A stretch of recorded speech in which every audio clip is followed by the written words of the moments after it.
I still have like such a clear memory in my mind when you were like, I don't know if I can make the coding work. Like, I think that we might need to move back to the US. I don't know if you were thinking go back to, working as a manager at a grocery store or what, but just not sure if you could make remote working work, not sure if you could make the coding work. It was a very tough transition. It took a long time. I was thinking that I may have to pursue an in-person job with hopes of eventually transitioning to working remotely.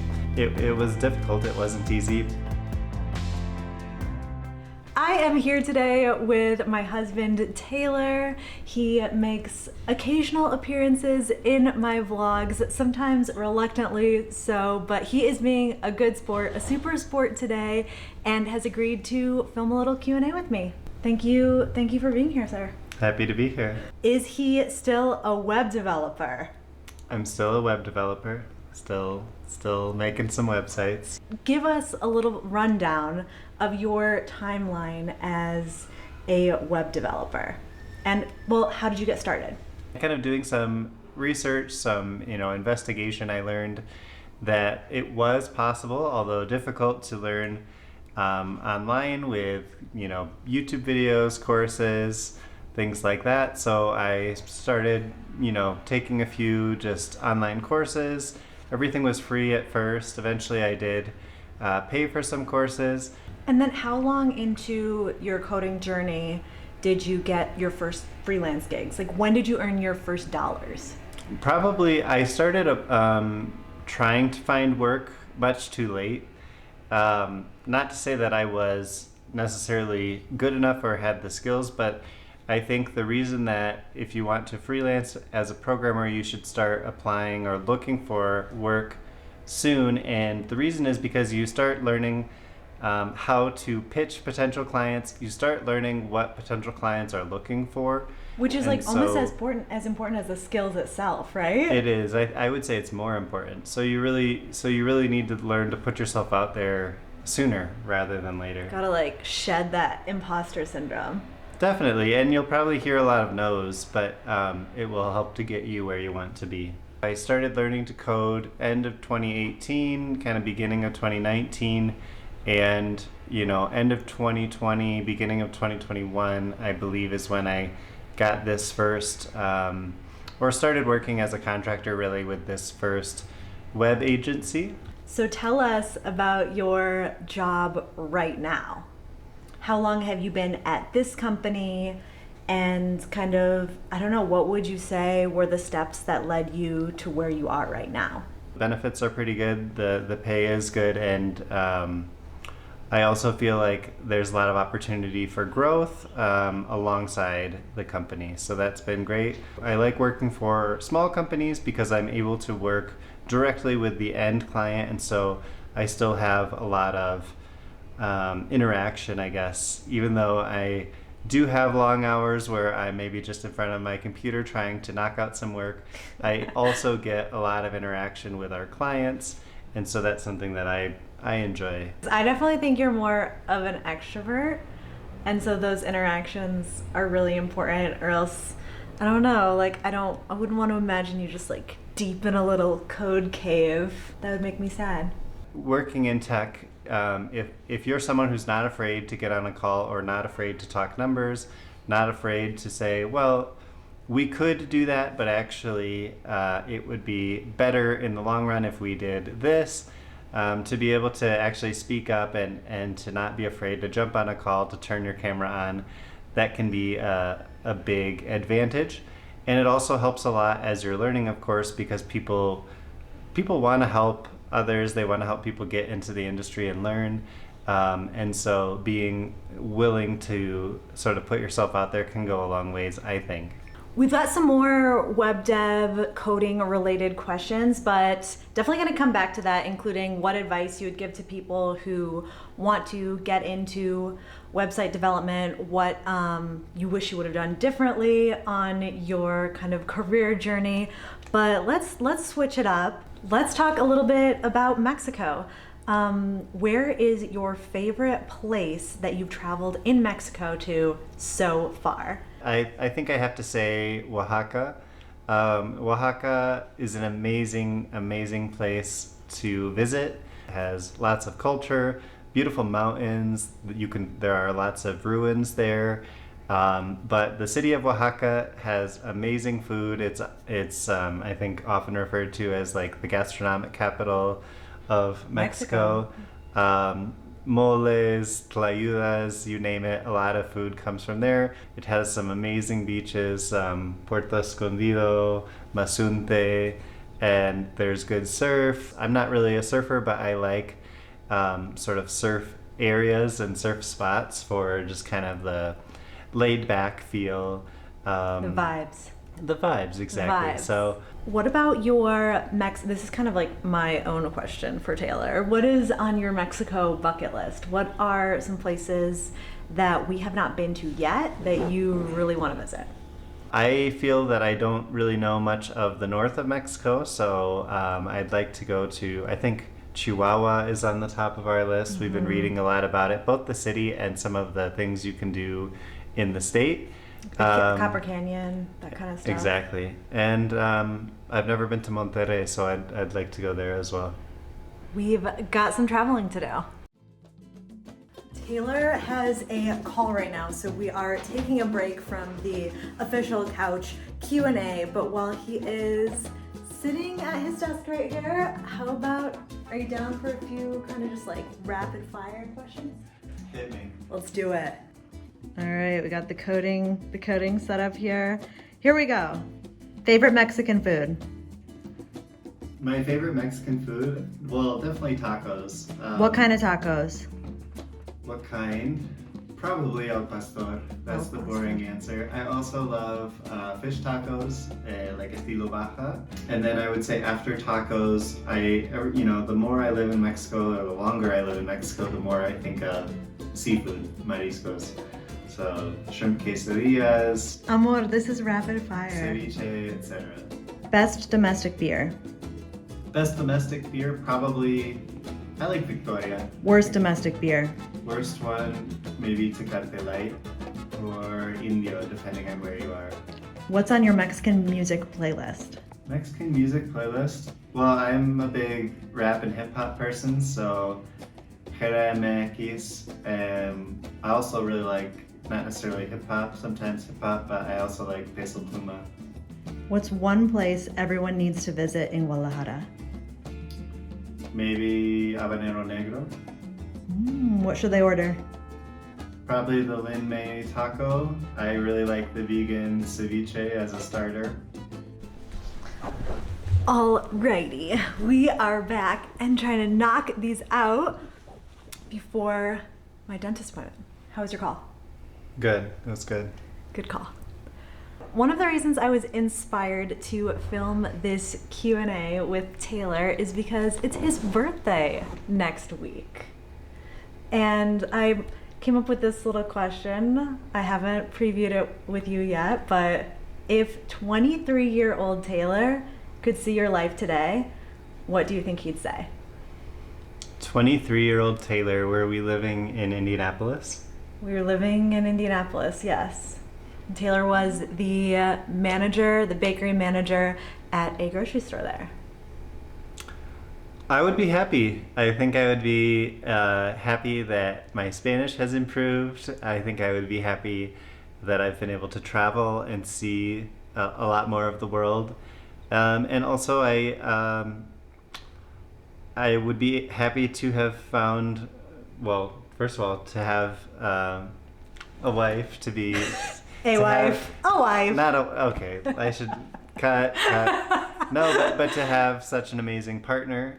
We were together at the time, but I would be happy to see the way that our relationship has grown, and to have some direction, both in terms of the life that we want to pursue and live, and also career-wise, to have some direction there. So.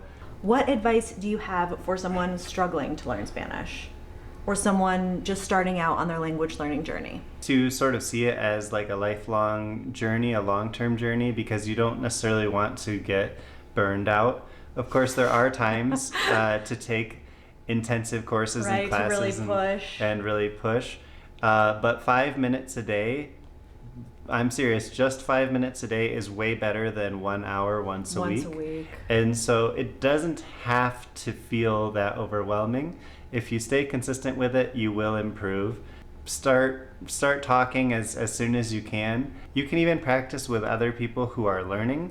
It doesn't always have to be with native speakers, but definitely be saying those words that you're learning out loud and be like practicing those phrases. It may seem scary, but learning Spanish gets more rewarding with each, the more you learn. It becomes less and less scary, and you start to learn those words, in those everyday interactions. Take pride and take joy in those, and let yourself get addicted to the progress. Totally. And don't look at it like, oh, I have to be speaking fluently. Look at it like, wow, well, my dining experiences will be much better if I just learn a little bit more Spanish, or if I can, ask the waiter politely for this or that, and they understand me or I understand them. Look at it in small, manageable, bite-sized pieces. I think looking at it by scenario, by different situations, is a really good way of making it more manageable for yourself. Yeah. Let's circle back to some coding questions. What is your main programming language? To answer your question, I code in a lot of JavaScript. I use libraries like React and Vue. I also use PHP every day. And then I write a lot of HTML and CSS, of course.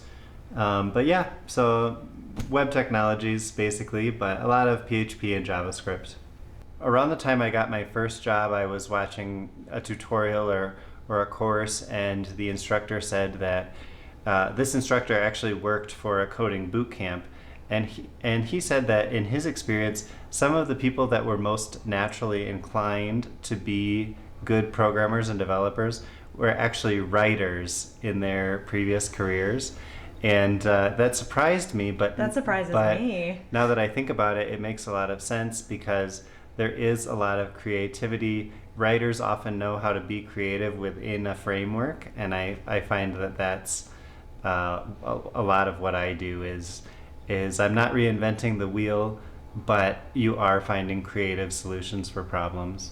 Here's another dev, says that he just moved to Puerto Escondido but plans on moving around every 3 months or so.